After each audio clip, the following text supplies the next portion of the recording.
Mansur bin Ammar, seorang ulama sufi yang tinggal di daerah Marwa, termasuk wilayah Basrah, suatu ketika melaksanakan ibadah haji. Dalam perjalanan itu ia singgah dan tinggal di Kufah beberapa waktu lamanya. Suatu malam ia keluar dari penginapannya dan berjalan menyusuri jalanan yang gelap.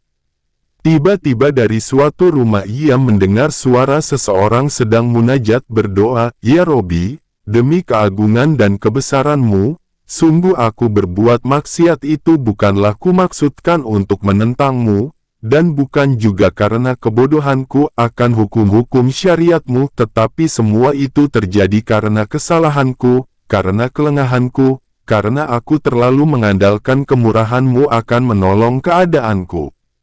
Ya Robi, betapa bodohnya aku telah berbuat maksiat ini, tetapi terimalah hujahku, pengakuan dan alasanku, karena jika tidak, kesedihan yang panjang akan selalu menyiksaku."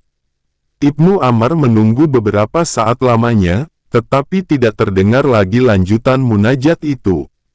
Seketika itu ia membaca cukup keras, sekiranya bisa didengar oleh orang yang munajat tersebut, salah satu ayat Al-Quran, "Ya ayyuhalladzina amanu, ku anfusakum wa ahlikum naron, wa kuduhana asu wal hijaratu, alaiha malaikatun gilazun shida'adun la yasunallaha ma'amarahum wa yafaluna ma yumarun." Ayat tersebut terdapat pada Al-Quran Surat At-Tahrim ayat 6, yang artinya adalah, "Hai orang-orang yang beriman, peliharalah dirimu dan keluargamu dari api neraka yang bahan bakarnya adalah manusia dan batu, penjaganya adalah malaikat-malaikat yang kasar, keras, dan tidak mendurhakai Allah terhadap apa yang diperintahkannya kepada mereka dan selalu mengerjakan apa yang diperintahkan Allah kepada mereka." Setelah membaca ayat tersebut, Ibnu Ammar mendengar suara jeritan keras serta seruan yang menggetarkan.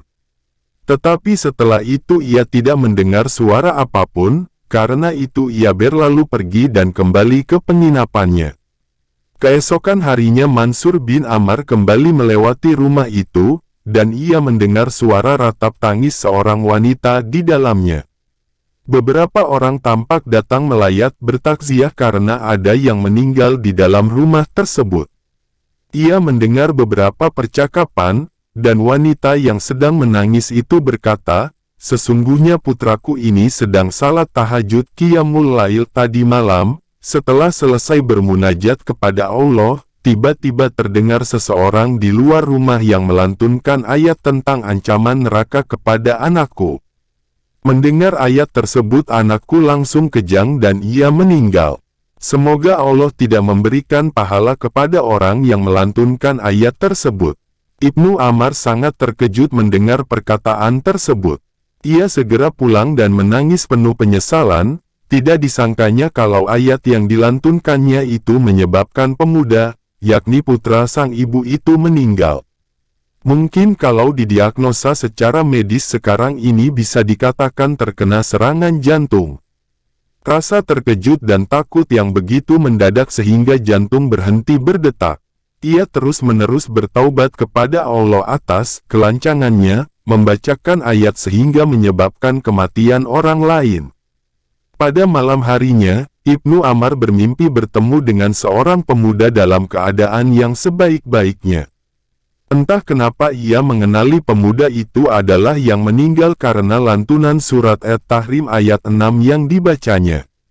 Padahal ia belum pernah bertemu atau mengenal dia sebelumnya, seolah ada bisikan gaib yang memberitahukan hal itu kepadanya. Ia berkata kepada pemuda itu, "Bagaimana Allah memperlakukan dirimu?" Pemuda itu berkata, "Allah menganggapku sebagai syuhada, mati syahid sebagaimana para syuhada di Perang Badar." Ibnu Ammar menatap pemuda itu penuh ketakjuban, sekaligus keheranan.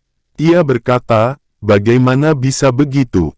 Pemuda itu berkata, "Para syuhada Perang Badar itu ditebas oleh pedang-pedang orang kafir hingga tewas, sedangkan aku tewas ditebas oleh pedang Allah yang Maha Pengampun."